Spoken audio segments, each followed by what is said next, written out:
welcome to Advertising Live, home to the Advertising Awards and this year's biggest celebration of LGBT inclusive advertising. Tonight we are coming to you very live, a little rough around the edges so far, but very live from London's famous television centre, once home to Blue Peter, Top of the Pops and some of the greatest TV shows ever aired, and now home to something even better, a celebration of the important role that LGBTQ+ representation has in marketing and advertising. I'm joined by some of our awards team and hosts for the evening, but you guys actually had better head off and get ready for the show ahead. So see you guys in a couple of minutes. And of course, anyway, right. Happy Diwali, by the way, to everyone celebrating. It's a special day that we fall on today. Of course, if you are celebrating the Festival of Lights, you probably aren't watching this live, but thanks for joining us on Catch Up. Everything tonight will be recorded and we'll have the panels and the key content available afterwards to rewatch or share with your teams. And actually, if you are watching this, you're probably more likely to be celebrating a different holiday today. It's John Lewis Christmas Ad Day. What did you think? Have you all seen it? It's a bit out of this world, but it made me smile. And I personally love that it kind of just casually includes a Black middle-class family without making a big point about that. Representation really does matter. My name's Jerry Dakin. In my day job, I lead media for GSK Consumer Healthcare across the EMEA region. But tonight I'm wearing my gay job hat as one of the voluntary directors here at Outvertising. We wanted to do this in person with you all this year, but with everything that's still going on around us, we've decided to stick with a virtual format. But we are live and we're hoping that we can be together this time next year. It's going to be a fabulous evening of celebration, education and entertainment. Advertising supports LGBTQ people working within the advertising industry and encourages brands to better feature representation in their marketing. Over the next 90 minutes, we'll be announcing the winners of this year's Advertising Awards. But just as importantly as that, we'll unpack what the judges, winners and others have learned along the way. We've got three main conversations ahead of us. We'll be talking why representation matters, why it's important to see LGBTQ and other minorities represented in media and advertising. We'll look at what good inclusion and representation looks like, reflecting the breadth of efforts that have been demonstrated during our Open Creativity Awards this year, but also just looking more at what great inclusive creative looks like. And we'll also be talking about our new Partnership Award and our Brand of the Year Award. And we're going to have a great panel on how you get this stuff done, how you get to be one of the best. So where should we start? Well, I mentioned that we're a television centre, and these days it's home to Publicis Media. Let me introduce my good friend Nav. We've worked together for quite a few years. She's very tall. I'm quite tall. Global Head of Media at Publicis Platform GSK. Thank you so much for having us, Nav.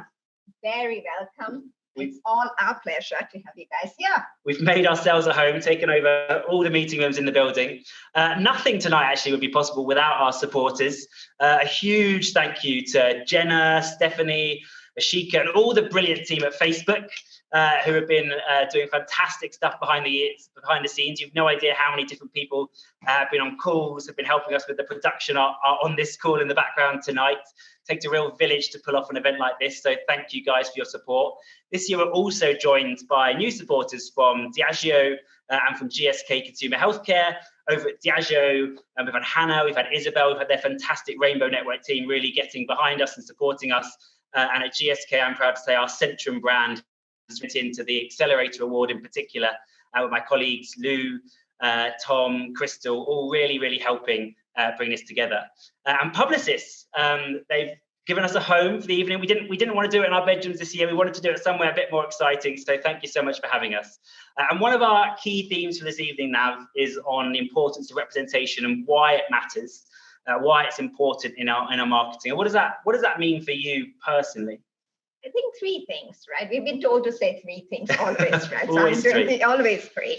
So one is actually being human, right? So representation means us embracing the whole of humanity. And I think we still have a long way to go, but I think it's all moving into the direction of being truly human. Second, feeling overwhelmed. I come from a little town in India, and while there are a lot that has changed, there's still a lot to be done. And I would say that would be for many countries for different reasons.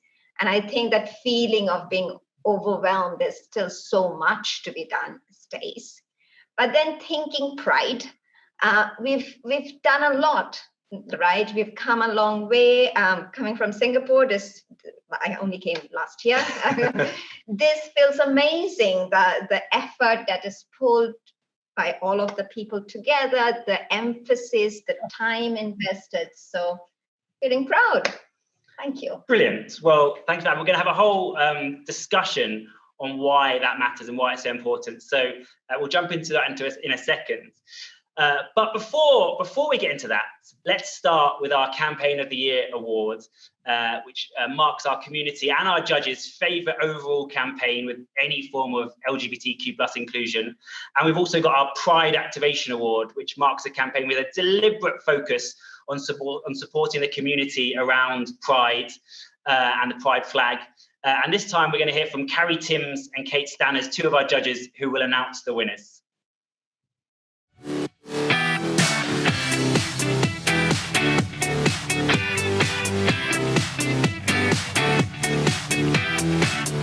Hi everyone, I'm Carrie Timms and I'm the Head of Business Marketing at Facebook for Europe, Middle East and Africa.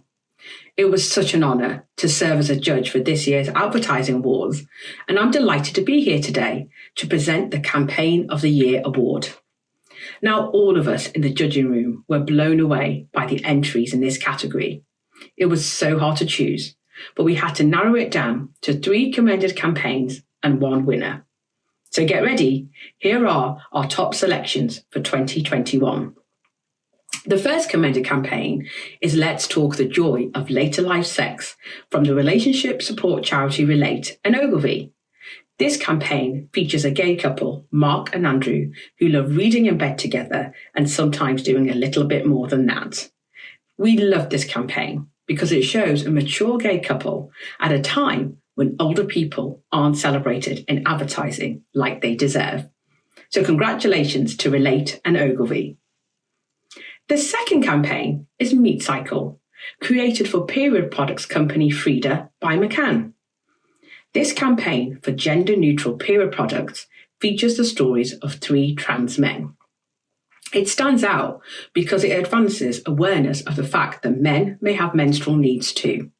Congratulations to Frida and McCann. The third campaign is Take a Sip by Naked Juice UK and Brave. This campaign tells a queer story in a really fresh way. The judges loved how it normalises same-sex dating with a playfulness that's great to see. Congratulations, Naked Juice and Brave. And now we come to the winner of the 2021 Campaign of the Year award. I'm thrilled to announce that this award goes to the Trade Unions Congress for their campaign, Every Trans Person Should Join a Union. Written and directed by Sam Nicklin and starring Kenya Sterling, this ad impressed with its intimate approach to storytelling. It's brave, authentic, and compelling, and it drives home a powerful point about what the TUC has to offer the trans community. So congratulations to the TUC and Sam, the winners of the Campaign of the Year. It's a real privilege and an honor to accept this award on behalf of the TUC, and to be recognized for this film, a film we felt we had to make. We're in a moment where many trans and non-binary people feel under siege, attacked in the media, attacked in their communities, and attacked in their workplaces. It's a time when our core trade union values really come into play. At the heart of unions, we are about solidarity, working people standing together, supporting each other. We're also about equality, working together for everyone's rights. Unions have your back, and we're here for trans and non-binary workers. And so a really big thank you to all the judges and to Outvertising for recognizing this film. And a thank you to Sam Nicklin, who wrote and directed the film, and his whole production crew. A thank you to Kenya Sterling, who played Liam, and Tony Turner, who played John. To all my colleagues at the TUC who helped make this possible, and to our expert advisor, Tigger Blaze, who ensured our portrayal of Liam was accurate. Thank you very much.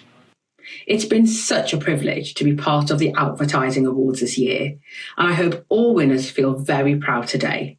I wish you all a wonderful rest of ceremony.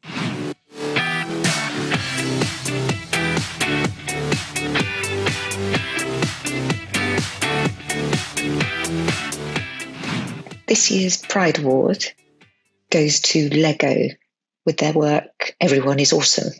And yes, their work is awesome. It was a piece of work that the jury just loved the fact that this is a product. It went into production. It is in production.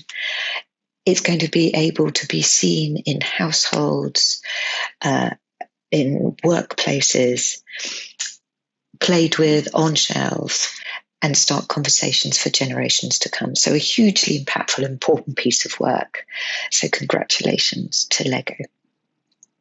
Before I go, a special mention has to go to Skittles, whose ongoing commitment to Pride has been extraordinary.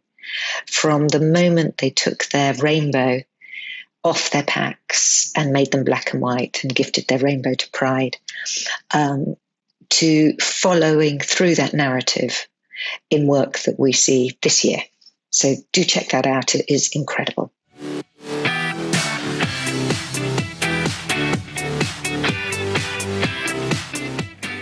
Yay! Thank you. I'd like to say a huge thank you to the advertising community for nominating Everyone is Awesome, and of course to the judges who have chosen us for this award. So thank you very, very much. It means so much to us. Of course, I also need to thank my colleagues at the Lego Group for helping bring this product and the campaign to life, especially my other LGBTQIA colleagues and all of the allies we have in our organisation. Without you, this would never have happened. So thank you too. I just want to highlight how important representation is to us at the Lego Group. We feel that it can have such a positive impact on so many people's lives, and it's something we want to continue doing much more of in the future. From my personal experience growing up as a kid in the 80s who was gay, Section 28 was around at that time. There was so much negativity around being gay. I didn't have any sort of positive role models or representation that I was really aware of through TV, through films, through products or advertising or anything like that. So that made me feel very different, very alone and very isolated. And that's not how I want anybody else to feel, and neither does the Lego Group. So we hope this product and the marketing around it have made a difference to some people, and that it will also encourage other brands and organisations to dive into representation as much as possible. We feel that everybody has the potential to unleash their inner awesome, but there's a lot of things holding people back. And the only way that we can do this is if we make the world a much more positive, understanding and empathising place where everyone can live their true lives and truly be as awesome as they can be. So thank you very much for this award, and but it means a huge amount to us. Thank you.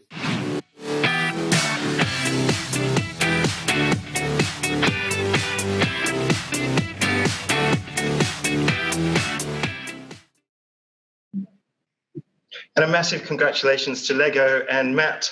Got your award right here that will pop in the post very shortly. Everything truly is awesome. I've got my own set here that I built. I'm actually a bit of an AFOL myself. That's an adult fan of Lego, for those not in the know. So very proud to have been able to build myself a rainbow this summer. And we're going to dig a bit deeper now into that and to why representation matters. And for that, I'm joined by Steve Ween, co-director of the Outvertising Awards. Thanks so much for helping pull everything together tonight. You are host for our first panel of the evening. So tell me, what's that going to be about? So, Jerry, we're going to dig into the why. We'll be talking about why representation matters, why it matters individually to us, why it matters to the whole of the LGBTQ plus community, and why it really should matter for brands and businesses. Awesome. Well, you better get over to the studio then to kick that off. I'll try and stall for a bit of time whilst you go. Which leads me to actually, once again, thank you all for joining us tonight. We've had over a couple of hundred people joining us, which is fantastic. Our panels will be fairly quick fire, so whilst we won't be taking audience questions live in the discussion, we can certainly try and get the panelists or our other volunteers to answer them in the chat alongside the event. If you love what you're hearing, have your own experiences, want to share, have other great examples you think are worth talking about, do let us know. But I am going to pass over now to Steve, who's just taken his chair for this fantastic panelists to discuss, why representation in advertising matters so much. Fantastic. And thank you, Jerry. And congratulations again to Lego and Matt So got a fantastic panel discussion. Got amazing people on the call tonight. So I want to start off by asking each of you to introduce yourself and briefly talk about why representation really matters to you personally. I thought perhaps Tanya, if you could start, that would be great.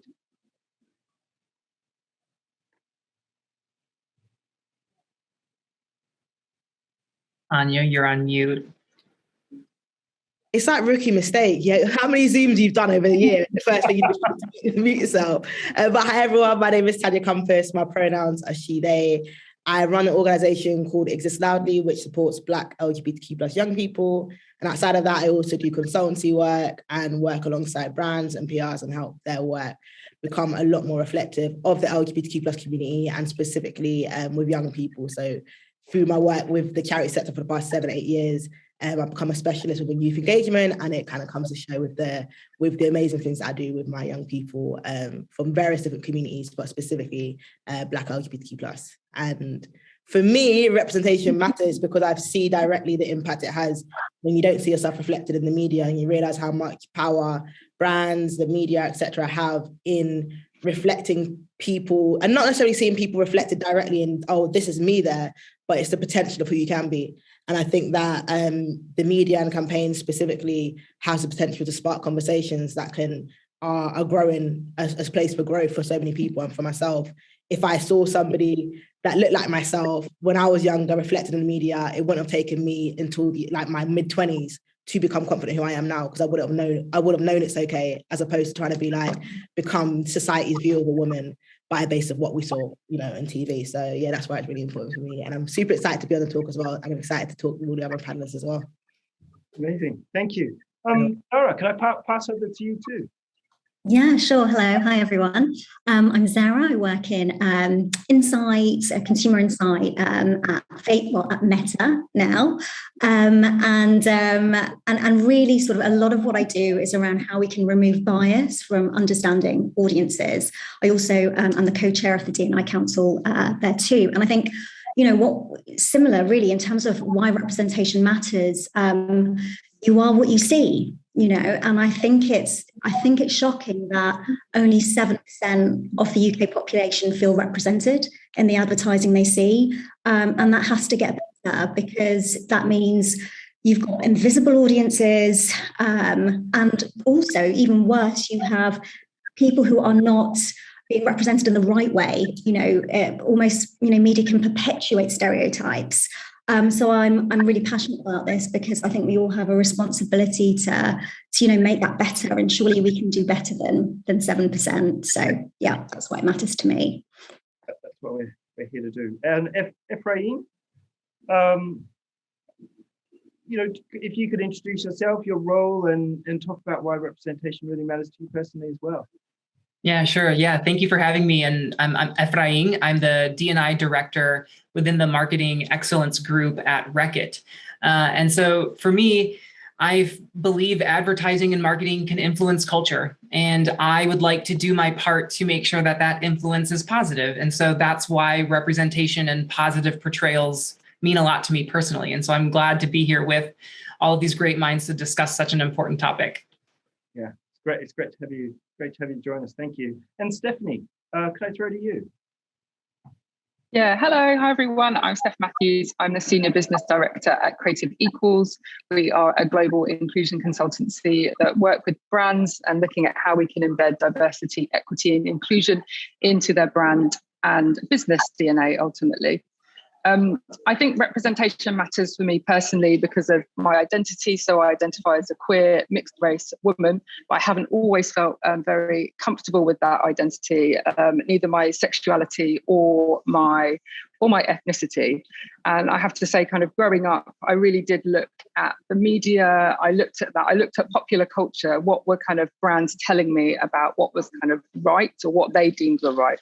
So I definitely kind of, I can see the impact and the influence that brand and media have on really kind of shaping who I am as a person and my identity and the rest of the LGBTQ plus community.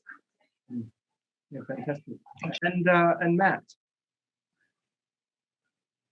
Yep, so I'm Matthew Ashton. I'm Vice President of Design at the Lego Group. So that means I'm responsible for the team that brings all of our products to kids around the world. And I'm also personally responsible for designing Everyone is Awesome set, which is our very, very first LGBTQ focused product. So super proud that we've been able to do that. I think for me personally, I grew up in the 80s, decades ago now, but I really felt really different to all of the other boys that I knew, didn't really understand why I was different and didn't know any gay people, couldn't recognize or see myself in any TV shows or any media or any products or anything like that. And I found that sort of so isolating in a way that I just felt I'm the only person like this. Nobody else is going through the same things as me. Nobody's got the same problems as me. And that in many ways made me try to behave, to fit in, hide all my mannerisms, hide everything that was true to me, which can be quite suffocating in a way. So I don't want any other kids to feel like that in their lives, and the Lego Group feels the same. So that's why we've started creating products like this to hopefully make a difference, because I think we feel as a global toy brand, it's our sort of responsibility to build a better world for all kids out there. So that's it from me. Yeah, amazing. And I wanted to pick up on that with you, because in terms of the driving force and why you already touched on it, about sort of your experience and perhaps why you wanted to create the piece. But I wanted to get under the skin a little bit in terms of the drivers. Like, was it a personal, was it a business piece? Were there other drivers behind the work? Yes, it was a real combination of things. Of course, over the last few years, the world has been not the most pleasant place, with a lot of problems for everybody to deal with. So as a brand, we were looking to ways that we could help teach kids and our fans sort of messaging and lessons around empathy and understanding each other and all of that kind of stuff. At the same time, we actually had a big corporate offsite where all the leaders within the organization were taken away, and we had to do a lot of soul searching and find some sort of personal missions for ourselves that we felt that we could make a difference both in the organization and for the world. So that really highlighted to me that I've had such experiences in my life that I don't necessarily want anybody else to do. I'm one person in a position that is actually able to do something about that. So I actually created this product myself as just a reflection of me on my desk.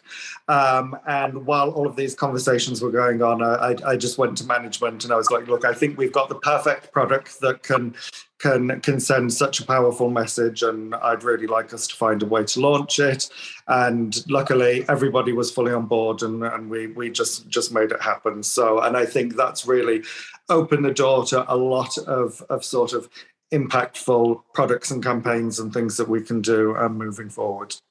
Mm-hmm. Yeah. Amazing. If I'd like to pick up with you in terms of what representation in media marketing, what sort of role that can play in changing attitudes towards the LGBTQ plus community or other diverse groups. Yeah, so it's a big question, right? So let me try to break it down because maybe it might help the answer. So media and marketing, I'll start with media. I believe if a brand really cares about a community, it's also going to think about where it invests its dollars. Is it investing in spaces and places that are uplifting the voices of the LGBT community? Is it supporting LGBT journalism? Is it supporting the fight that the LGBT plus community faces every day? I think it's imperative that if brands say we care, we should also invest like we care. And so that's why I think representation in media, and when I say media, I mean the doll hairs, it's important to make sure that we're also supporting that community there. So let's talk about marketing. I mentioned earlier why I'm so passionate is I believe it can influence culture. And so I think we are able to really influence culture in positive ways, and where we have brands, and Reckitt has a portfolio of brands, where we have brands where we live and play in the same spaces that the LGBT plus community fights to survive and fights to be seen. There's an obligation for us to make sure that we include them in those narratives. And so when I think about that, Durex is a brand within our portfolio, and sexual equality, sexual wellness, sexual literacy are all challenges that the LGBT community faces, and directly where my brand Durex plays. So we have an obligation to make sure that representation is a part of our journey and communication, so we can positively influence the discourse that happens around those places, knowing this particular community, the LGBT community, has a very steep hill to climb. Yeah. Amazing. And Stephanie, from your point of view, I wonder, with your experience at Creative Equals, do you have any build on what Matthew and Ephraim have talked through? Yeah, and absolutely. And I'd actually love to share a personal story. I always like getting personal. I think that the media has been so impactful. It actually kind of made my mum accept who I was when I came out. So when I came out, my mum disowned me because she's quite religious. She's Indian Guyanese, and her church, her church didn't see the LGBTQ plus community. So we had quite a few challenging years where we didn't talk. But my mum was a very avid Coronation Street viewer. For those that don't know, it's the TV show on ITV. And there was a storyline woven into there about Sally Webster's daughter, who came out and was a lesbian. And I know that really, really influenced and impacted how she thought about me, because in her eyes, having that storyline in a mainstream TV program immediately took away the shame and normalized it. So for me, it's just that whole idea of media and brands and storylines and narratives really being able to influence how people perceive us. It is just so incredibly powerful, and we have such an opportunity on our hands here. Thank you so much for sharing that with us. I think as marketeers, we work with brands and businesses, so ultimately we have to ensure that anything we do also makes business sense. And Zara, I'd like to pick up with you, about how you positive representation might help businesses. Yeah, absolutely. I mean, I think, ultimately, I think a couple of things. It comes down to the fact that when you are representing an audience effectively and powerfully and empowering them, you will always have, greater levels of affinity with that brand as a consumer. And of course, that will build, that makes business sense too. But I think what's really interesting is System 1 last week just released a piece of research on feeling seen.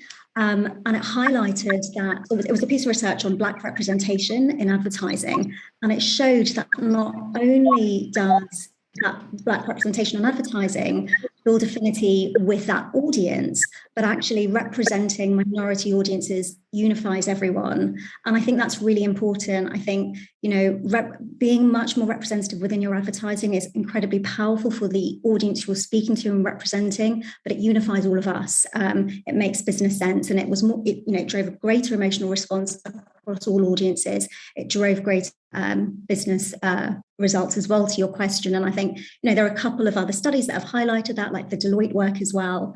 It's the right, fundamentally, it's the right thing to do. We need people, all audiences need to feel seen, and it makes business sense. Yeah. Tanya, do you have any builds there? Yeah, no, I agree a lot, because I think at the end of the day, the way the advertisers moved, because outside of doing Exist Loudly and outside of doing stuff around like non-profit world, I also work within social media as an influencer, and I work with brands. So I see the money they have for, the very corporate agenda. And I also see the money they quote unquote offer when it comes down to their, altruistic, anti-racist, pro-LGBT agendas. And I think the reality is that I can see the difference between the organizations or the brands and the PRs that take time to really build an authentic, just an authentic engagement with the LGBTQ plus community. And you see those that don't care and do it because they feel like they have to. And I think at the end of the day, we all know that you know, the corporate agenda is there. You know, you want to make money, you need to make money, you have a business at the end of the day. But the way that things are changing and kind of the conversations have shifted now, we're not looking at, it's not just product that sells now, it has to be purpose. We've moved now into a purpose-filled kind of advertising. You see it when it's done wrong, and when it's done wrong, it crashes and burns, and it will set your company back however long. And when it's done well, the impact lasts far beyond that one specific moment of Pride or Black History Month, whatever it may be. And so many of these organizations don't want to invest the time, resources, or capacity into hiring like PR. If they got a PR company, are they hiring a PR company who actually has a track record of engaging with LGBT people, of having a diverse staff membership, having diverse clients and things like that? Do they? Maybe not. You have to look into so many different layers of it, and you see so often where voices have been missed. And it's either like you do it authentically, or you just become another brand that slaps a rainbow on a t-shirt and we forget about it. And we need to move beyond that. And I think luckily with Exist Loudly, where, as I said, where I've been able to bring together my two worlds, it meant that in the June just gone, so for the summer just gone, I had a partnership with ASOS, which I still have now, Exist Loudly. And essentially, I've got very strict rules when it comes down to engaging with brands with Exist Loudly. It's very like a long list. I have to sign a contract with like, this is how we work. And it means that we work in a way that doesn't sell trauma. There's no trauma porn. It's narratives that matter to our community, and it's building campaigns that are based around things that matter to our community, not by teaching, quote unquote, teaching cis heterosexual people how not to be homophobic, because that's all it's always kept at a bare minimum, and the conversation doesn't branch beyond the bare minimum, beyond teaching people about identity. But if people wanted to know that, they would have already Googled it. So it's more about inviting people into our conversations. And you know, when it came to the partnership, it meant that I said to ASOS, okay, well, I need to take control of the whole campaign. And that literally meant that when it came to shooting the campaign, I hired Black LGBTQ plus people throughout the whole board. And even the one layer where we, you know, videography, we're like, okay, we couldn't get a videographer. So I was like, instead, then you have to get a young Black LGBT videographer, and he has to be able to be shadowed on that day. And the campaign was incredible. The campaign's impact was truly phenomenal. And even then, it wasn't just the campaign, it was donations, not just to say, oh, here's money and go off of it. I've created a program for it, and a program that's going to last far beyond. And it took a lot of uncomfortable conversation with ASOS. It took a lot of time, and they invested that time into myself personally as an individual, into the organization, and into my young people. And that is when it's done correctly. Whereas so many people are yet to even take the time, and it all starts with one individual and organization. And I said at ASOS, the person that worked with CSR is incredible. And not one that he's not one someone that says, oh, I've read every listing of all the anti-racist book they've read over summer. She's just a real person that just cares. And that is what created the conversation, created the relationship that I've got with them now, which created an incredible campaign. And I'm hoping that things will shift, but there's a lot of growing to go, and it all starts with the individuals within the teams. And I think people need to look inside first before they start trying to create an outer image, because if it's not authentic, we can read right through it. Yeah, amazing. And I think that's a really great place to wrap up. We're almost at time, and thank you all for joining us. We're continuing the conversation online, so please do throw us questions, comments online. But now I'm going to pass over to Mark and Lucy, our joint CEOs. Thank you all again very much for joining us this evening. Thank you. Thank you. Thank you, everyone. Thanks. So thanks, Steve, and everyone on our first panel. Firstly, we want to thank everyone who has entered the awards and has given up their time to make all of this happen. That also goes out to the companies supporting us, who've really made us capable of bringing this to life today. We are Lucy. And I'm Mark, hi. And we are the joint CEOs of Outvertising. And you know what, I've been watching, and this is a very slick presentation production today, but believe it or not, we are all volunteers. We do have day jobs in advertising and marketing, and what a wonderful bunch of volunteers we have. You know, I get quite emotional when I go to these events, and I just reflect on how much we get done in our spare time. And we have to focus on a few things because we're all volunteers, and not surprisingly, the awards is one of the most important things that we focus on every year. And it's one of the ways that we really bring our purpose to life. And our purpose is to ensure UK advertising is completely LGBTQ plus inclusive. And what the awards do is they shine a light on the importance, the effectiveness of LGBTQ plus inclusion in advertising. They provide the content for our best practice case studies, which in turn spread our inclusion message further and wider. But of course, the awards aren't the only thing that we do. We also support the queer community working in advertising and the representation of the community in the ads the industry creates through lots of other projects.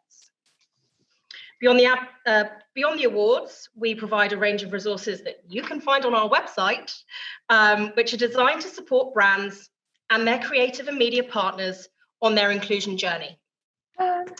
We also provide a mentoring scheme and training and development resources to ensure that we can all be our best, authentic selves and thrive in a truly welcoming and supportive workplace. You'll hear more on that in a moment from our brilliant exec board members who make it all happen. Before we do that, we've got one ask, and I hope it's okay to make an ask for those of you who are watching and listening, which is we would love you to join us. We're always looking for volunteers, and there's lots of ways that you can get involved, whether you just want to come along to a social event face-to-face, one of the first social events we've had. A few of us are gathering in person tonight. Welcome, everybody. Hopefully I'll get a chance to talk to you all. Or maybe even really committing and joining Lucy and I on the board. Lots of course, things you can do in between. And it goes without saying, we welcome both queer and straight ally volunteers. And honestly, we can promise you community, some professional networking, personal and professional development, and friendship. Yeah. But anyway, why don't we hear from some of those amazing volunteers now?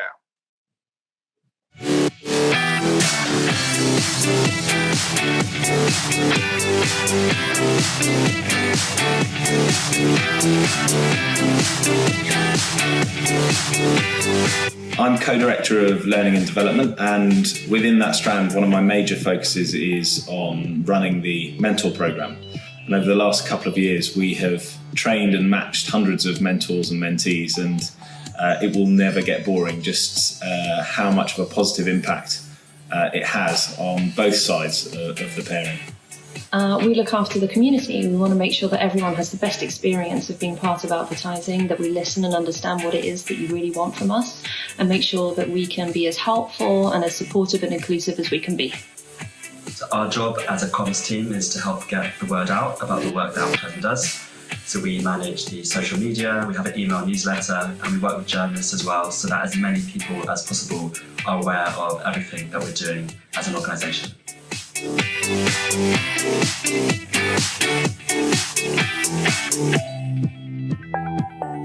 So my role as director of events is basically find those opportunities for us to collaborate, to share some of the knowledge that we have in advertising, and also to get brands on board to drive better representation of the community in the creative, in their campaigns. Co-director of the Outvertising Awards, where we pride ourselves on not just celebrating progress and more inclusive ads, but also help accelerate it along with creative briefs that are open to all with no barriers to entry. On our commercial and partnerships team, we work with brands, with agencies, with tech companies to try and accelerate their LGBT inclusion, but also work at how we together can move the whole industry forward faster. Through sponsorship, patronage, and working on some of our bigger events. And together we are co-directors of finance for advertising, bringing different skills to do all the bits of advertising that no one else fancies. But it's an honour and a thrill to do that, and I love working with my colleagues.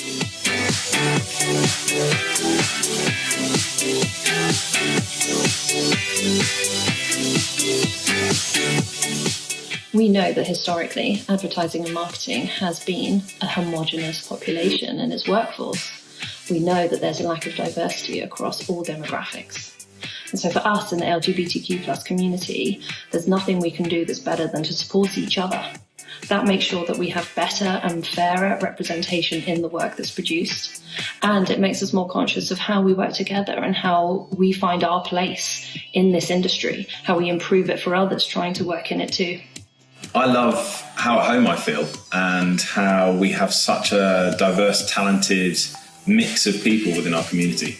And it's been really exciting to be able to collaborate with brands, with different organizations across the industry, to put together events to drive visibility of the LGBT community in advertising, across marketing, media and creative.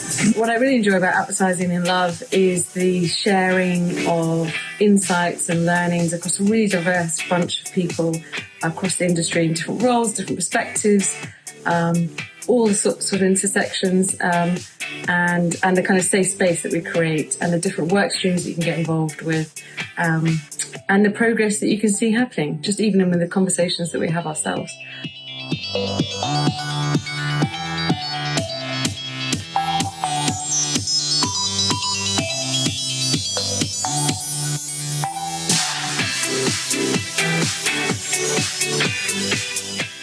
Working brand side myself, it's been amazing to have the advertising team come in to inspire some of my colleagues, to guide us in some of what we're trying to do creatively, and really to help us move things forwards in the businesses where I've worked. What I think I love and get out of advertising is a chance to learn a huge amount. So it's been an amazing experience to understand a lot of the issues and challenges and opportunities around representation and inclusion from some incredible people who share my values and are committed to working for change.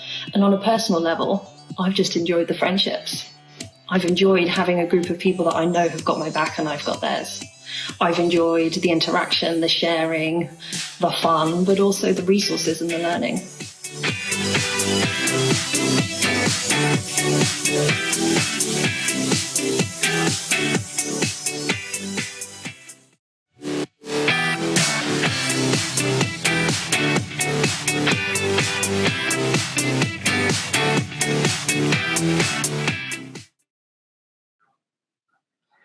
So now you know a bit more about advertising, and what a brilliant conversation we had before that. It's actually been so amazing to see positive representation, not just in marketing, but in wider media in recent years.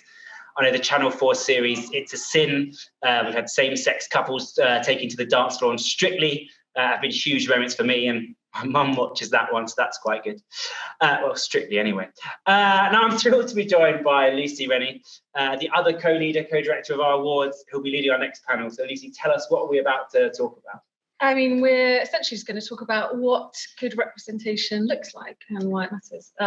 Having followed off from Steve's thing about why it matters, it's really just some do's and don'ts. Brilliant, which sounds fantastic. And in fact, one of the unique things and thing I love about the Advertising Awards is, as well as celebrating some of the best existing work, we also have a couple of awards which are designed to spark new work, to build those creative muscles and help us explore exactly that topic of what good looks like. So can you just tell us a little about those two awards, please? So the Reimagine Brief, which was open to everyone, we partnered with the 1 Minute Brief community online, and we had over 200 entries of people receiving it and responding it in just one day, which is amazing.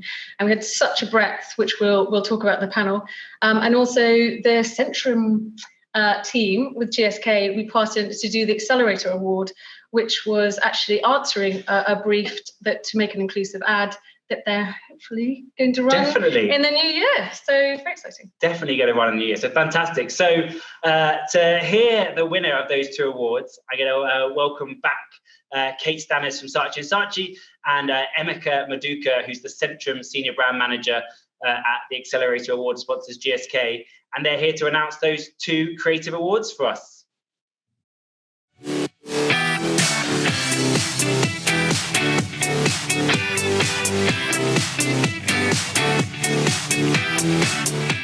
The Reimagine Award. Now, this award is given for a challenge, a 24-hour challenge. So we're not really looking for amazing polish, although quite frankly, there was some really well executed work. More that it demonstrates how easy it is for us to have better representation in the work we put out. This year had a focus on queer female representation. Gary Lewis's won for their work, which used the wonderful award-winning Haagen-Dazs campaign and reimagined it. Beautiful, sensitive, and really powerful. So congratulations.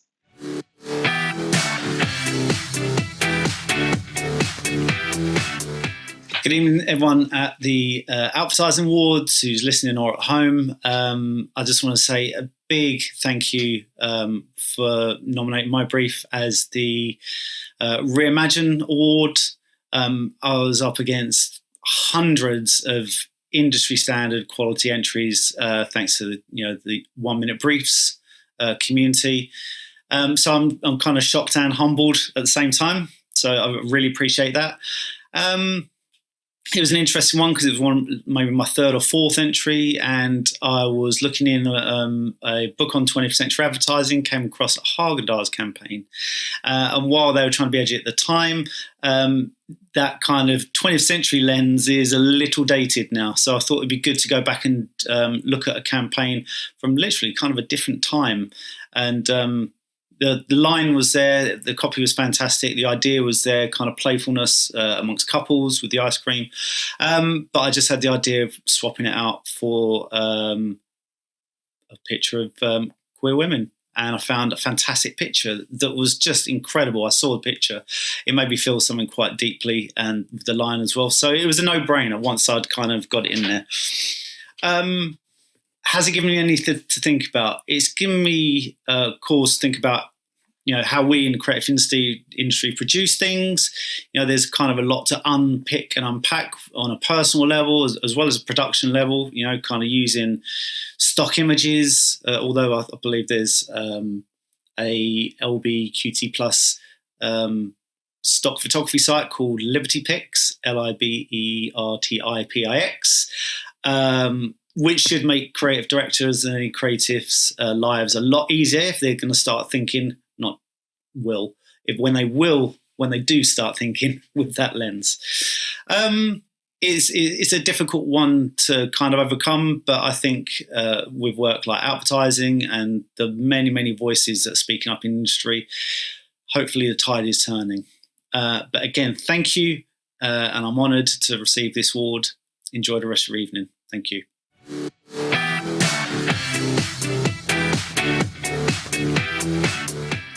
I'm very excited to be part of the Outvertising Awards 2021 and to present the Advertising Accelerator Award on behalf of the Centrum brand and GSK. We received some great entries for this category, and I was very impressed and inspired by the level of creativity and thoughtfulness on display by each entry. We would like to give a special commendation to the Fraley team for their brilliant idea, which our global team are interested in discussing further. It is my great pleasure to announce that the winner of the Advertising Accelerator Award 2021 is the team at Preen for their entry, However You Love Yourself. Congratulations, and we look forward to bringing your idea to life together. Thank you.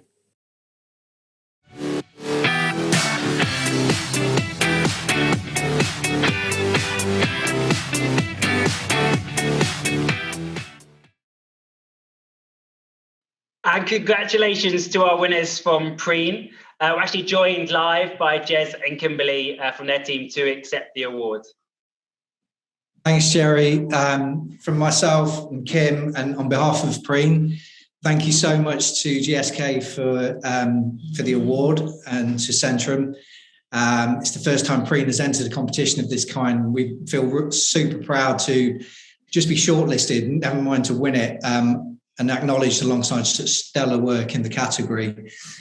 So yeah, really excited. And most positive thing for me is that our idea was received in the right way. The key thing for us was not to be tokenistic in any way, or seem to be rainbow washing. So we went through a whole process of various ideas, and the idea for us, we were testing it alongside the kind of, would this work on a t-shirt? Would the LGBTQ community, potentially wear this on a t-shirt and feel proud of wearing it? And we felt that this possibly fell into that category. So we're excited to develop the idea further with Centrum, and hopefully the world will be wearing the t-shirt in the not too distant future. So thank you very much. Congratulations, guys. I know the Central team actually cannot wait to work on perfecting the idea, working through with you guys. And we're going to get it live early next year. It's going to run as a campaign across Facebook, thanks to our partners here at Facebook, and also actually a range of other diversity-focused media owners, thanks to some of the support from our friends at Brand Advance. So yeah, we'll follow up with the Preen guys, my colleagues at GSK will follow up with the Preen guys, and we're going to make that happen. Now, that's some fantastic awards that really inspire new creativity. And building on that, I'm going to hand back over to Lucy, who you just met in our studio for our second panel, looking at in more detail at what good LGBT inclusive representation really looks like in practice. Over to you, Lucy. Thanks, Barry. And congratulations again to Preen. And to, of course, Gary Lewis for winning the Reimagine Award. We'll get this sent to you. And all the other winners will get them sent to you. So as you've just met, Jez, creative director from Preen, the high of winning. Congratulations. Thank you for joining us. Thank you. Thanks, Lucy. And Tamara Litton, I'd like to introduce, founder and CEO of Social in 2000, now global agency, working with leaders like Visa, Oreo, Peloton, Dr. Pepper, helping them to sort of really connect with their audiences and social media. She's also a very visible queer leader in the field and entrepreneur in the industry.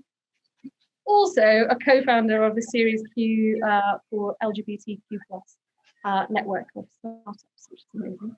And last but not least, I'd like to introduce Asad, who is founder and CEO of the Unmistakable, a consultancy working with the likes of Freeman or Unilever to create inclusive cultures and campaigns, led by nuanced insights. And he's also, in his spare time, a trustee of the LGBTQ+ homelessness charity, AKT, and also was one of our great judges on the panel this year for this year's awards. So thank you all for joining. To talk about what good LGBTQ+ inclusive and advertising looks like. Of course, there's no one answer to this question. These things can be very subjective, but we'll attempt to have a good little chat about what that looks like and the considerations in it. So, and bearing in mind that positive inclusion is really thinking about who is being represented, how they're being portrayed, not only in what's shown on screen, but also how those stories are concepted and created, and the where or if they're seen, and the context in which they're consumed. So, the previous panel, lovely, cover a bit off why it matters, so I won't dwell on that.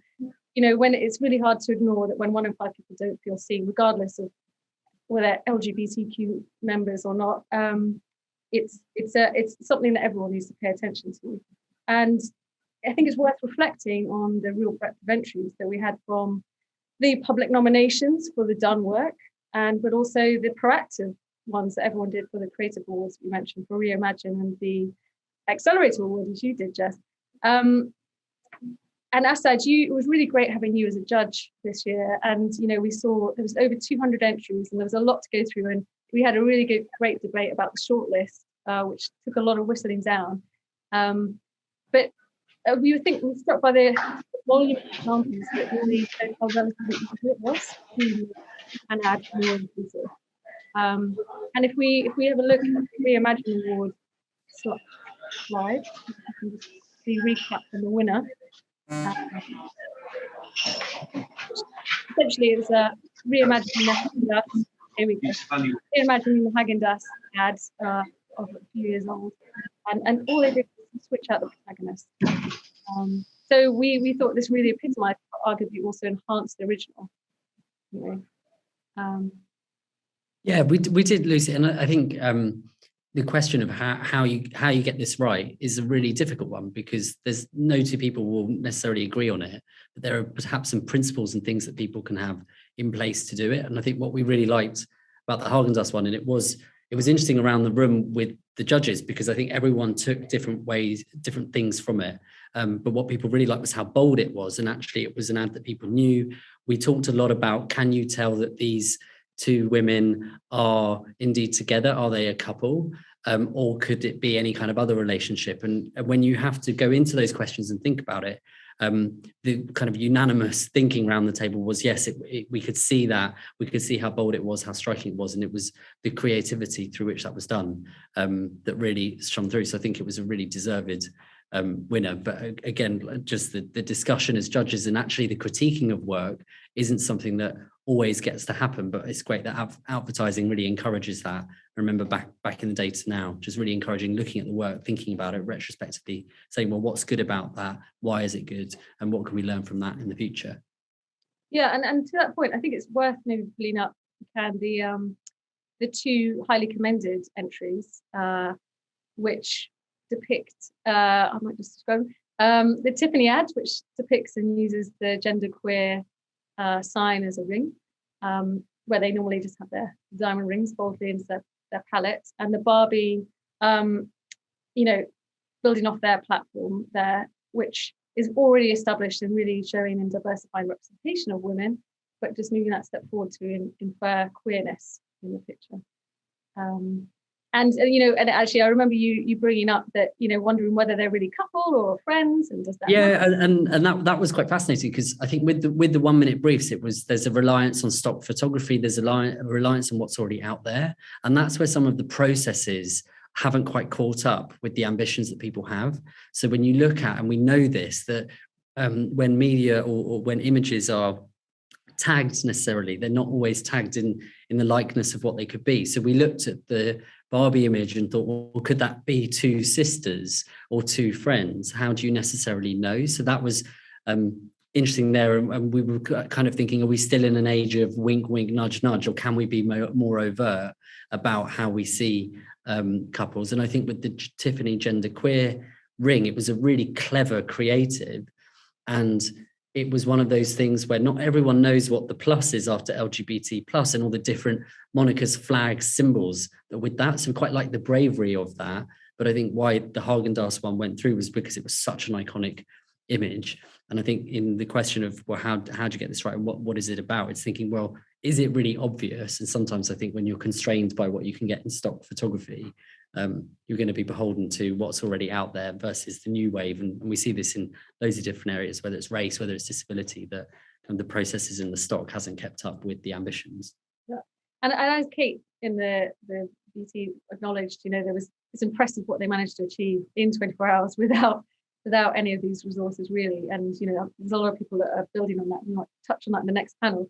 But it's just an example of how you can show female queerness in a different way without being, sexualizing it or overtly, definitely signposting these are two lesbians or bisexuals or well, I'd love to hear what Tamara thinks of it, because Tamara wasn't in the judging room, but actually, like as a point of view and seeing some of that work, I'd just love to know what you think, Tamara. Yeah, I was really encouraged about how it felt like it's gone to another level. It's not just a case of, stick a pride flag on it, a rainbow flag everywhere. It felt like there was a lot more thought, great sort of copywriting. And I think a very, very worthy winner, very clever, just that sort of subtle, twist of the ads. But the Barbie one, I think, was so encouraging in that I appreciate what you're saying about it. It's open to interpretation, but that's okay as well, because we all kind of put what we want to into the ads. And I just think that the copywriting was good.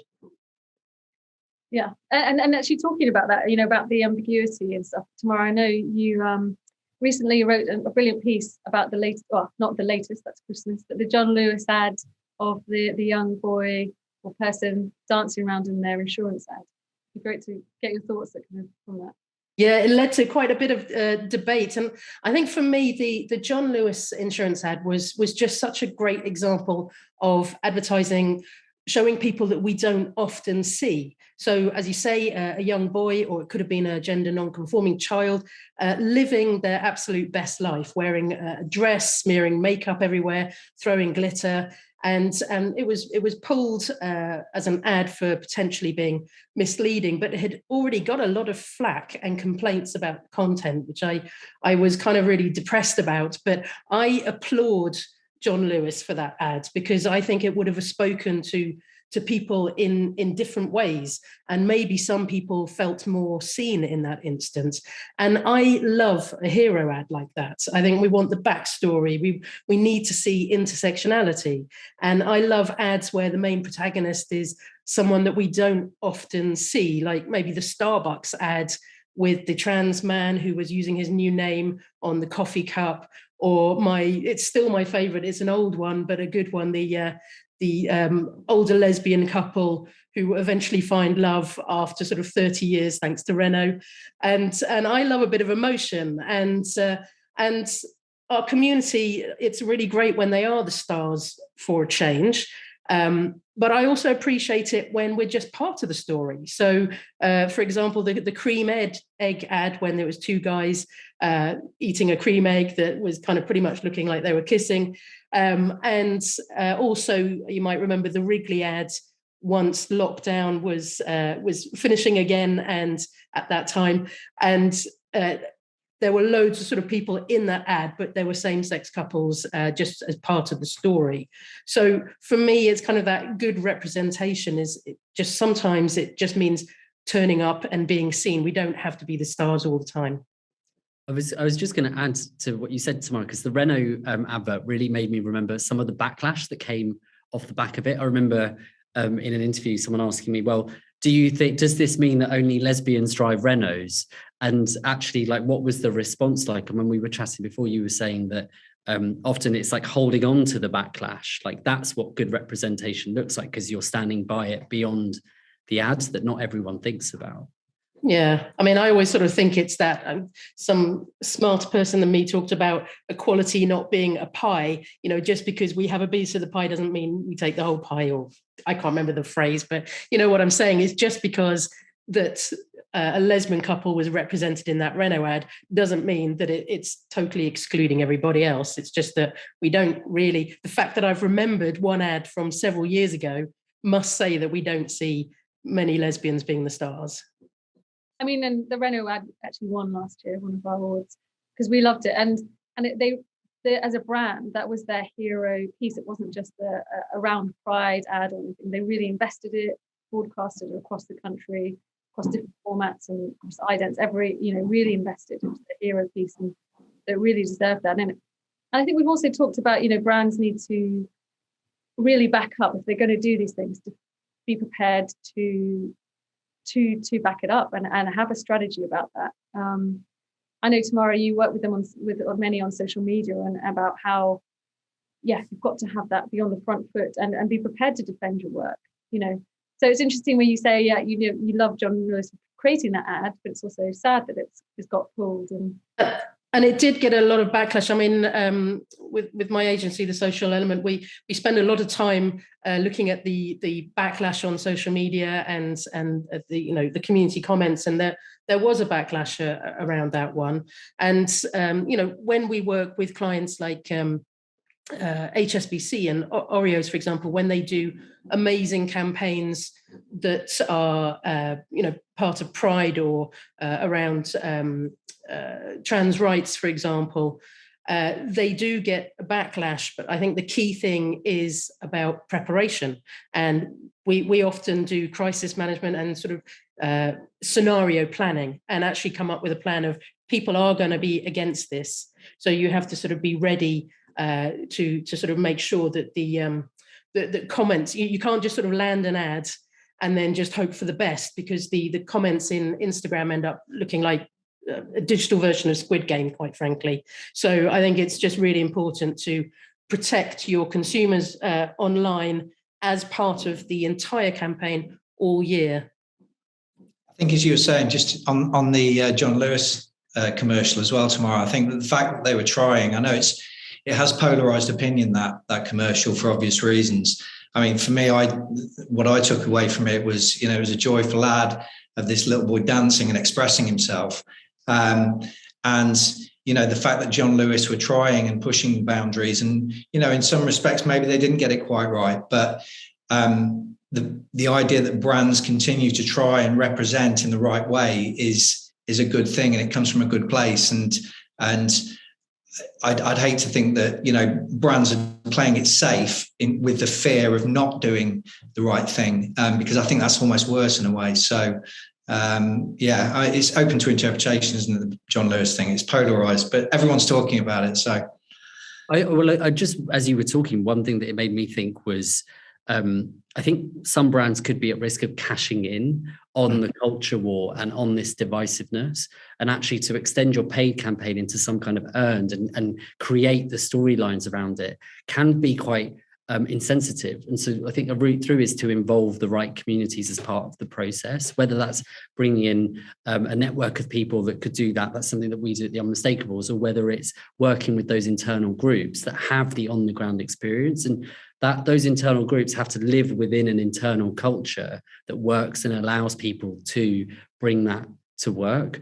And that's where you see the real success. I think that's why the TUC campaign was so powerful, because we thought actually for the TUC to do something like that, it has to be backed in something that's probably actually happened, and you build the story from that. I think advertisers that rely on this world that you're trying to create, those days have gone. This is what's really happening today, and how do we amplify and tell a really good story? And when it comes to LGBT representation, I think it's finding that nugget, the kernel, and then expanding it. Yeah, no, I mean, gosh, we could talk about it all day, all these, but I mean, if there's one sort of thought from all of us of what good what inclusive advertising looks like, whether it's an insight or learning or thought, what would you share or say to people? Because I mean, you obviously won an entry and it's been great, and you were mentioning there about the fear and how to overcome that stuff. But I mean, what's your key takeout?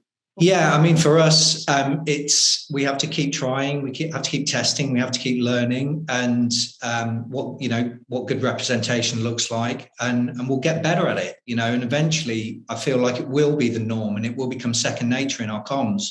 For us as an agency, for Preen as a video production agency, it's about hiring the right people, making our workforce more diverse. And that enriches the storytelling and the ideas that we bring to the table, because it comes from within. It's not just us kind of interpreting it as outsiders. So that's very much what we're about. We're about not just putting out talent in front of the camera. It's about the talent behind the camera as well, so that we have a really informed view of it. So that's my biggest takeout. Just keep testing, learning, and good representation will get better at it. So great.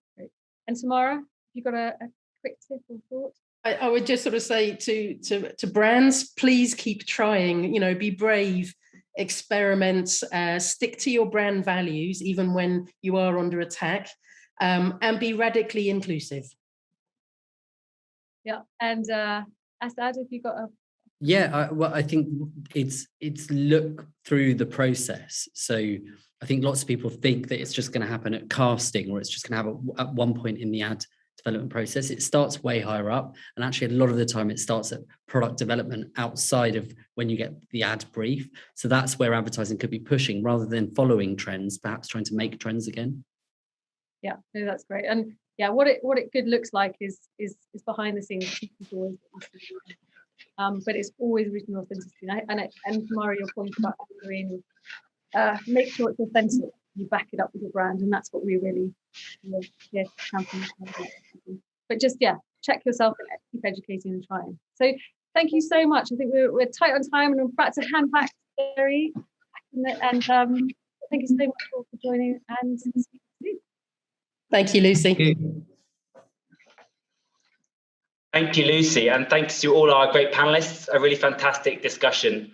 Now, if anyone wanted to go a little bit deeper into understanding how to approach LGBTQ+ inclusive marketing and how to avoid stereotyping and rainbow washing and some of those themes, if you go to the advertising website, you can download the free advertising guide, which is packed with advice and examples.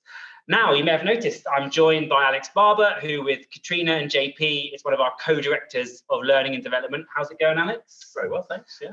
What on earth does a co-director of Learning and Development do? That's a good question, Gary, I have to say. We are, as the name suggests, focused on educating and supporting people within the community. So how that translates is that we have a number of different training modules. So we have role model training, active ally training, and really my focus is on the mentor program. So been running for 3 years now, can't quite believe it, but always great to see the positive results from it. Brilliant, which I think perfectly places you for our third and final panel. And what's the focus of that going to be? Yeah, so we've heard a lot about why inclusion and representation matters. We've seen the what and celebrated some of that this evening. I'm excited because we're going to dig into the how with a particular focus on partnerships and internal teams. Perfect. Now we have one more award to give out. So Alex, whilst you make your way to our main studio, we have a bit more awards business to deal with. We have an exciting new award this year, sponsored by our friends at Diageo. And it recognises the power of partnerships to accelerate inclusion, whether that's working with a media partner, a diversity consultant, a charity, anyone else, any way that you can use a partner to accelerate what you're doing. And I'm thrilled to welcome the chair of our judges and the CEO of the Advertising Association, Mr. Stephen Woodford, to announce the winner of our first ever partnership award.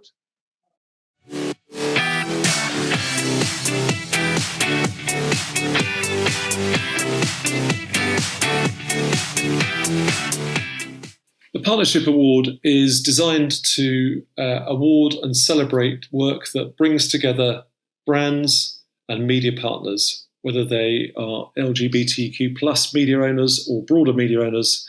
It's looking at the partnerships that really bring to life both the brand proposition and where the media owner adds something of real value.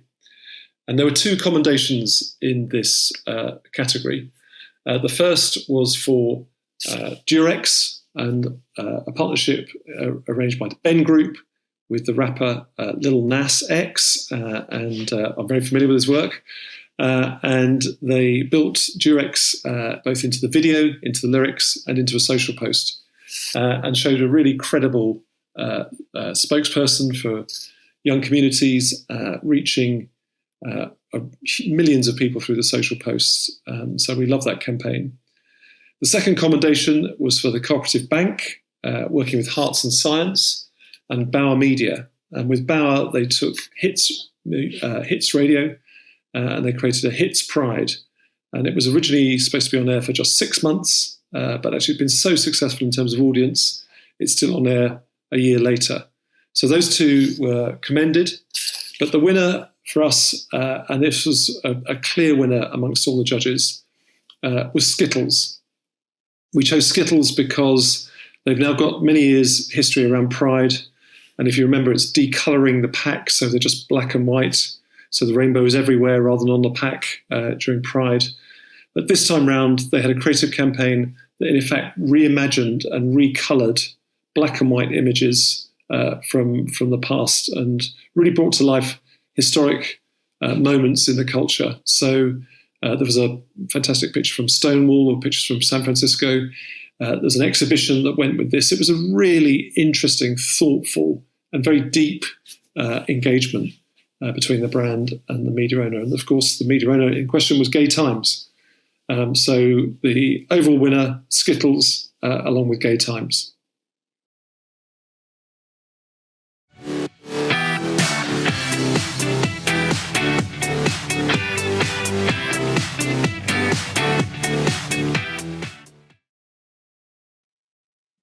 Fantastic and deserving winner. Makes me feel a little bit hungry, actually. Thank you, Lucy.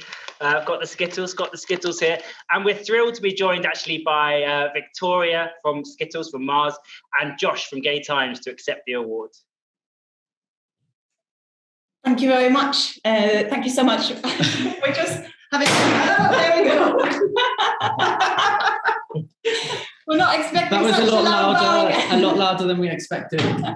But thank you so much. We are so grateful and so proud to have won this award that we are very happy to accept on behalf of our partners for this campaign. So Skittles, of course, Gay Times, Mediacom, DDB, and our charity partners also, Switchboard and Queer Britain.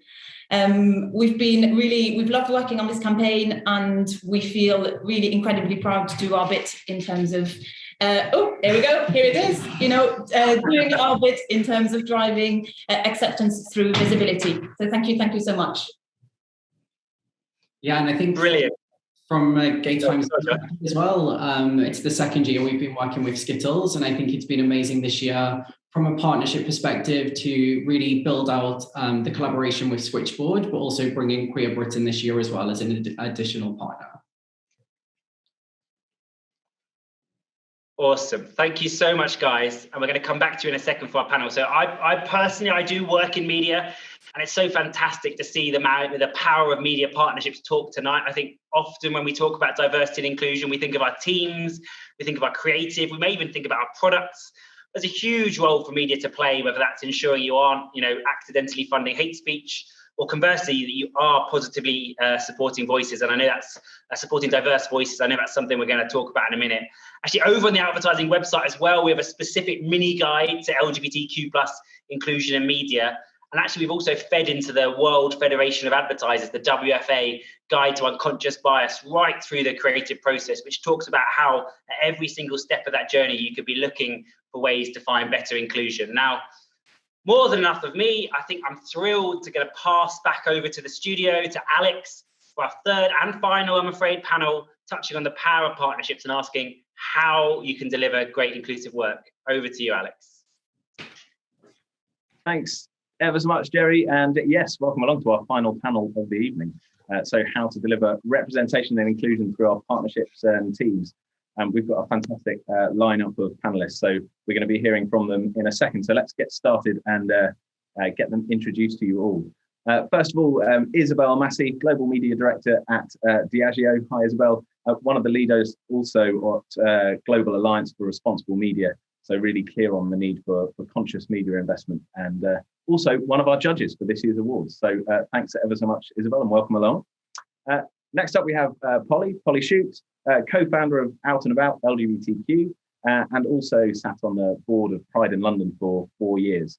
And she brings with her a wealth of knowledge and media perspective from her time at Diva magazine as well. So thanks for being here and welcome along, Polly. And last but not least, we've heard from them already this evening, and congratulations again to you both, Josh and Victoria. So Josh, ECD at Gay Times, and Victoria, Portfolio Director for Skittles at Mars Wrigley. So congratulations once again to you two. And I'm going to throw the first question your way, actually, if I may. A really deserving campaign, I have to say, and I'm really keen to hear from your point of view. What's the secret, do you think, of your collaboration and getting to such great results? So perhaps a little bit about what's worked well from both sort of client and agency perspective. Yeah, absolutely. I think to respond to this question, just as a bit of context, I think what's worth saying is that Skittles is very much an advocate for the LGBTQ+ community, and this means we believe in providing a spotlight and support for the community and help, drive visibility to help with acceptance.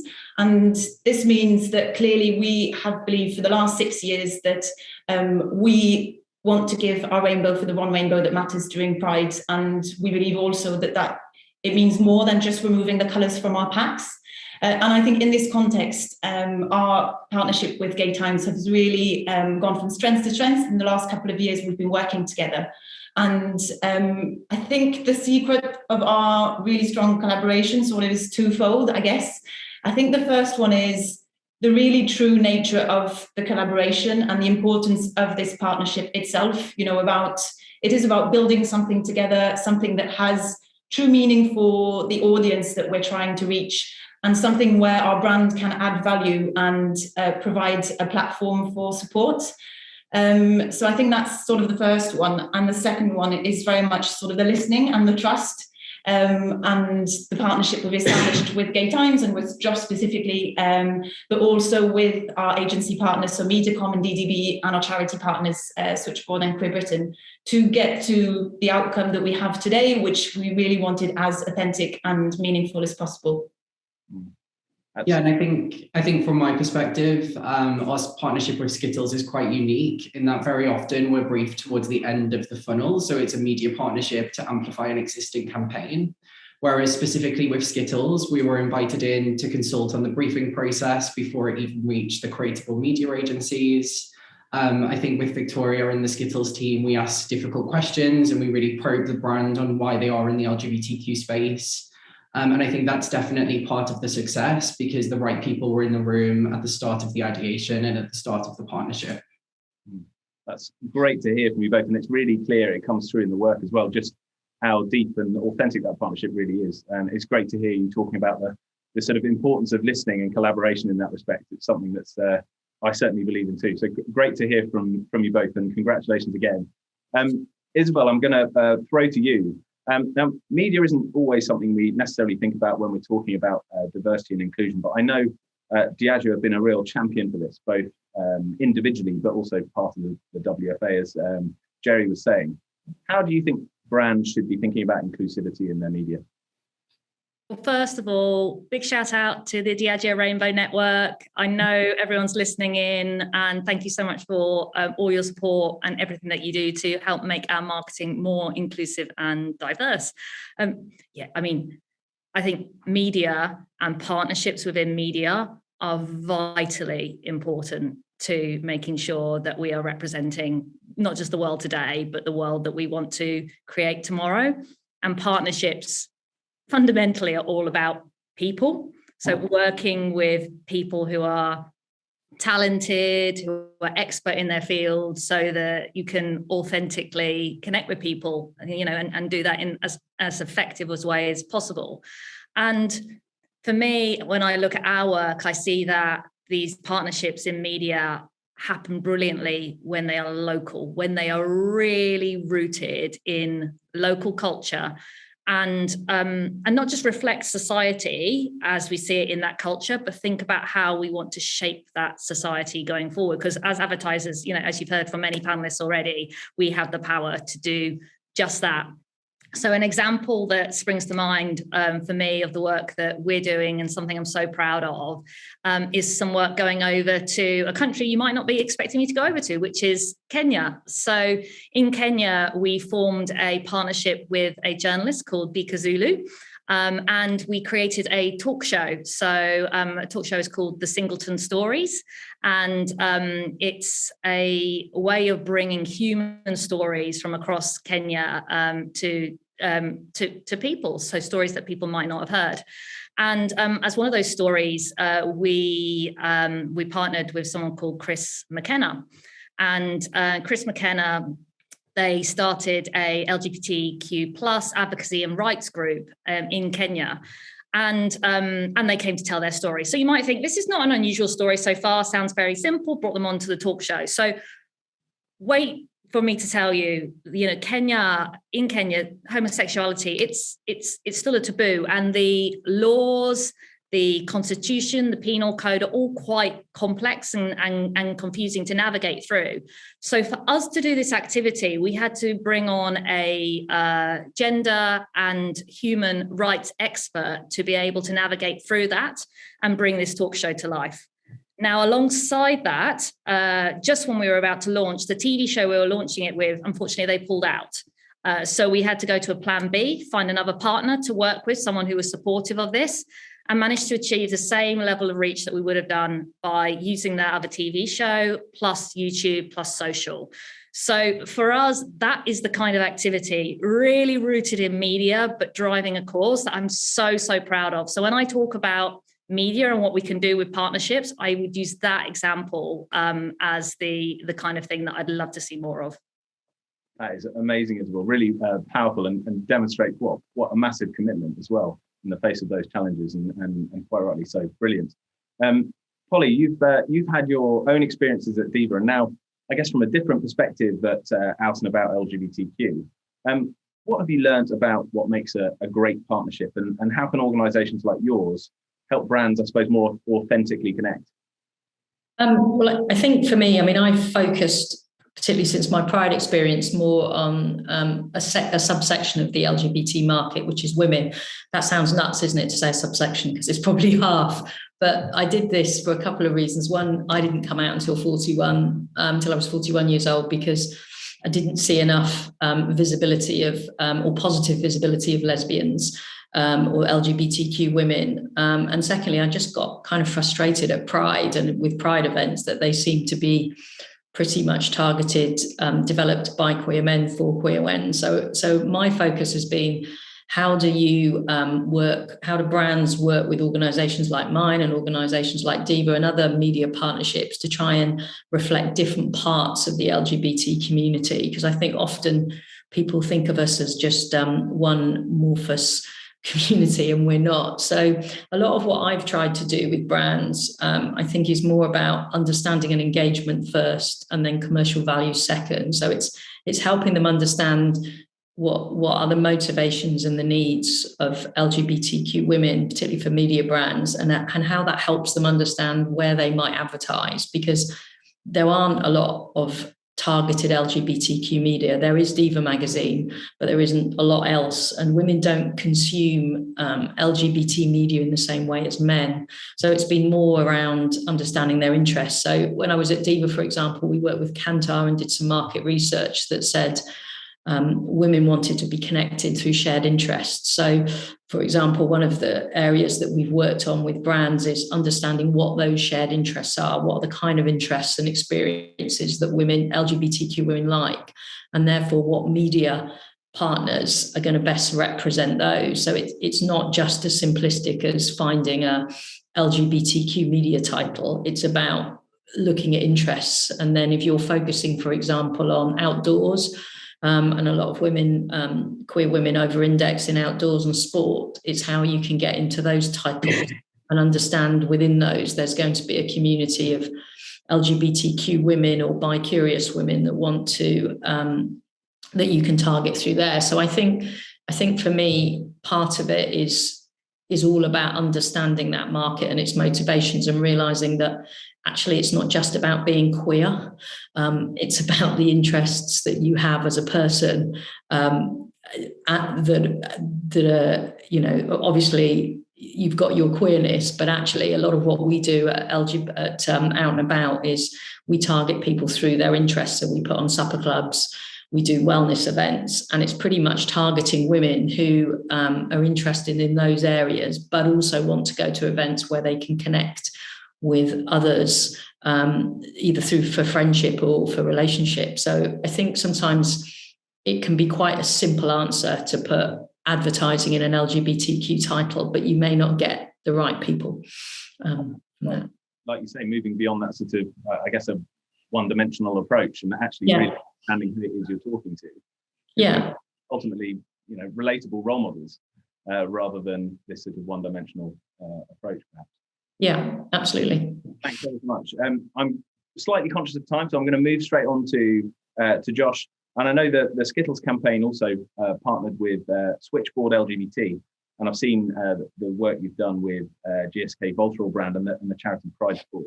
I'm keen to understand, what role do you think charity partnerships play in LGBT marketing, and is that something that advertisers have to have in order to speak to the community?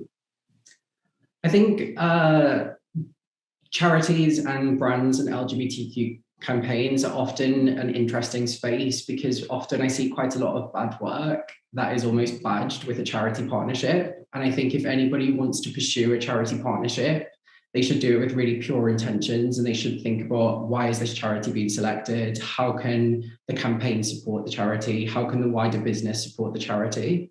And I think in the context of Skittles specifically, so I think it's the 4th year now with Switchboard, so the 4th year that Skittles has made the donation to Switchboard. And I think one of the most magical parts of the Switchboard and Skittles collaboration was during lockdown. So Switchboard have been around for the past 4 decades, and during COVID, obviously the contact centre had to close. And during that time, volunteers had to start taking calls from home for the very first time. And naturally, there was a huge surge in phone calls to the helpline, and the support from Skittles allowed Switchboard to reach more people during that time, Our partnership was specifically around trying to help the LGBTQ community during lockdown understand and realize that there was somebody they could speak to, somebody that could support them at the end of a phone line or at the end of instant message. So from a partnership perspective, it was so much more than just a monetary donation. It was actually helping Switchboard in their hour of need and in the community's hour of need. And I think that was a really special collaboration that we were able to establish in 2020. And then in the context of Voltarol and Gay Times, so again, Voltarol make a huge donation to Pride Sports every year. Our partnership is all around how we can amplify the work of Pride Sports and really communicate that there are LGBTQ teams across the country that you can access free of charge, and you can find your own communities who have similar interests. But again, what's really special from a GSK perspective is that it lives beyond the partnership. So we focus on storytelling, but from an internal GSK perspective, their D&I network hosts regular events with the team at Pride Sports. They look at how they can perhaps skill share and pass on some of the skills within the business to Pride Sports to help them reach more people. And I really think, obviously, brands have the power to make huge donations, and we should never discourage charity donations. But I think we should always challenge brands to do the right thing and perhaps just think about it in a bit more of a compelling way.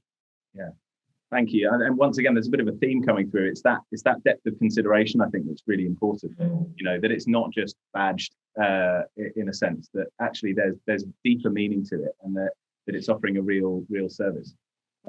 Thank you. Victoria, to you now. Two of my favourite things about the Skittles work, well, firstly, just how consistent you've been over several years, as you talked about, but also how well that sort of One Rainbow Matters campaign is pulled right through from comms into products and in store. What's your advice to other brands trying to dip their toe in the water? Yeah, thank you. I think, as you say, consistency has been really important for us. And the Give the Rainbow campaign is one that has definitely evolved over time and grown to become, at the heart of our brand strategy, which is all about driving individuality and also inclusivity, which are also very much linked to our total business, Mars values and the way we do business. So I think that's something also that has helped to carry the campaign year on year. And I guess from a brand perspective, I guess my advice is very much linked to the learnings that we've gathered along the years. And I'd say the first one is be true to your brand, and the authentic fit with the brand is something that is really crucial. The second one is listen to the experts. I think be willing to learn and to listen is something that also is very important. The third one is think beyond the activity itself and how it fits with the brand strategy and the organization goals, and that element of also think about how you're giving back. It's not about being tokenistic. It's not about a one-sided campaign. How can you, build for the future and have that sort of two-sided campaign? And the final one is probably be willing to learn and tweak on the go, as we are in an ever evolving environment. And I think, be prepared to have those really honest conversation about what's working and what isn't, is something that was also very, very crucial. I really like that. I particularly like the way you're talking about an openness and willingness to learn and listen to one another in order to take on those kind of those learnings, I suppose, to educate yourself as well. I can see that I'm someone's starting to slide on, but as I start to wrap up, a quick from our point of view, I suppose, from a learning and development point of view. Now, obviously, I'm really passionate about that as a subject, not least with my advertising hat on, but also in my day job as a coach and with the work that we do through Common Good Company. To my mind, there's a lot more companies can be doing by way of supporting and developing their internal teams. And I think that the same is true when it comes to inclusion and representation. We're on now our third year with Advertising Awards program. So we've trained and matched hundreds of pairings now. And it never get old seeing the benefit of those sorts of partnerships, not least, well, not just, I should say, to the mentees, but also the mentors. I think it's really interesting a learning experience. Some of those mentors are also straight allies, so there's a real job being done. I think these partnerships play a really powerful role in raising awareness of oneself, but also educating and building confidence for people who might not necessarily have the access to kind of relatable role models, as we were saying earlier on. And it's the same reason that we continue to train, through active ally training and role model training. Now, I think I'm being ushered on. There are more questions I want to ask, but I can see Jerry pointing at me in the background. So I'm really sorry. We're going to have to cut it short at this point. But thanks ever so much to all of you for being here. Thanks ever so much for the work that you're doing and for the views that you shared this evening. With that, I'm going to hand back to Jerry. Me pointing, Alex? I was just enjoying it, but you are right. We have come, unfortunately, to the end of the evening. It would have been fantastic to talk about that conversation for many more minutes, but unfortunately we can't. But thank you, Alex. Thank you, panelists.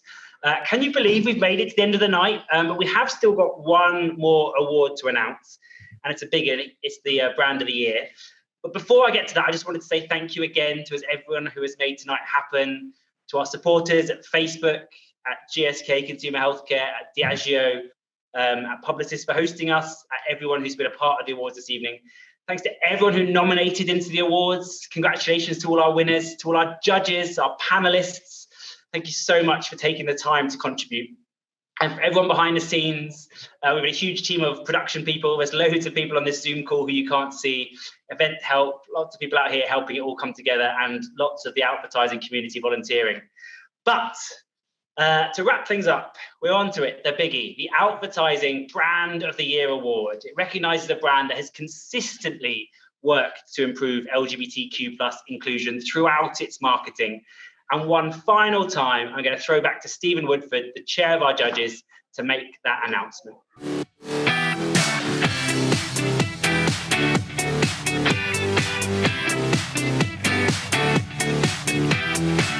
Okay, the final prize of the evening, and this is for the Brand of the Year. And of course, what you've seen is fantastic work across the evening and real passion and dedication from a whole host of brands and their agency partners. And this really is the culmination. Which one for us is the really big winner that deserves to be recognised for going the extra mile?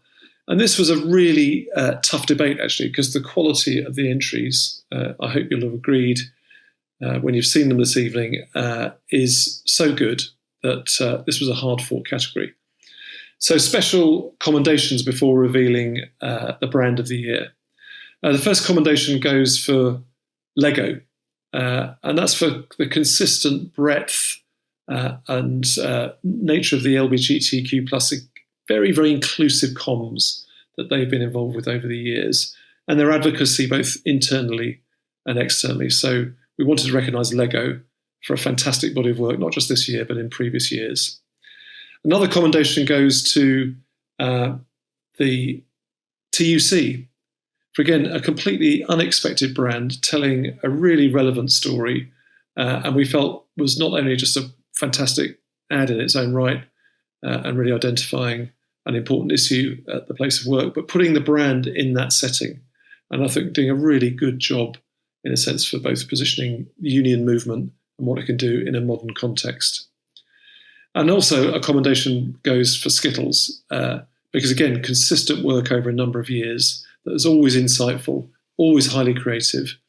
And again, this sort of feeling of going the extra mile, recolouring the packs. Anybody involved in the production of something like that will know what a logistical challenge doing something like that is to get the product distributed every year in time and in the right places. So those three brands we wanted to give a special commendation to. But the winner for us of the Brand of the Year award is MasterCard. And MasterCard, because this was a global effort, it recognised a real challenge for people and in terms of allowing them to self-identify on their cards.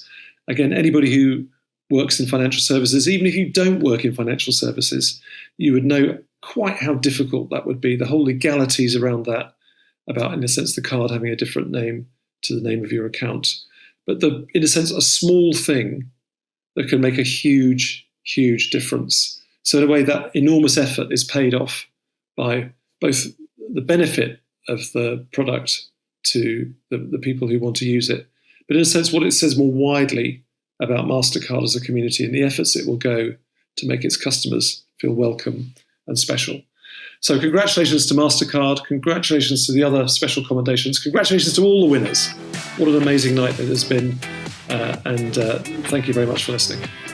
As a campaign lead of the European True Name launch, I'm incredibly excited to have received this Advertising Award on behalf of MasterCard. Being inclusive is vital, but it's important to not only talk the talk, but walk the walk as well. With True Name, we're addressing the challenges of misrepresentation by enabling transgender and non-binary people to proudly display their chosen name on their card. A big part of our communication strategy for this launch was to not speak on behalf of the community, but really closely collaborate with European LGBTQI+ organizations and transgender and non-binary cast members and influencers. This approach ensures strong community support and a successful launch. At MasterCard, we support the LGBTQI+ community, and we are committed to equal treatment, equal opportunities, and equal rights. One of the objectives of our European Pride Employees Group is to drive diversity and inclusion both internally and externally. And as the co-leader of that group, I am really proud that the launch of True Name is a continuation of our combined efforts. By working together across departments and with our partner bank, we were able to launch True Name in 30 European countries and help easing a major pain point for many in the LGBTQI+ community. And we call on the industry to apply the same standards for everyone. On behalf of all MasterCard employees, thank you very much. Awesome. And if you want to know more about any of the award winners tonight, we're partnering with Walk to create some case studies on some of those winners, because we all want to dig a bit deeper and understand them better. But I think from all of us, thank you so much for joining us, and we hope to see you next year. Woo! Woohoo! Thank you. Oh.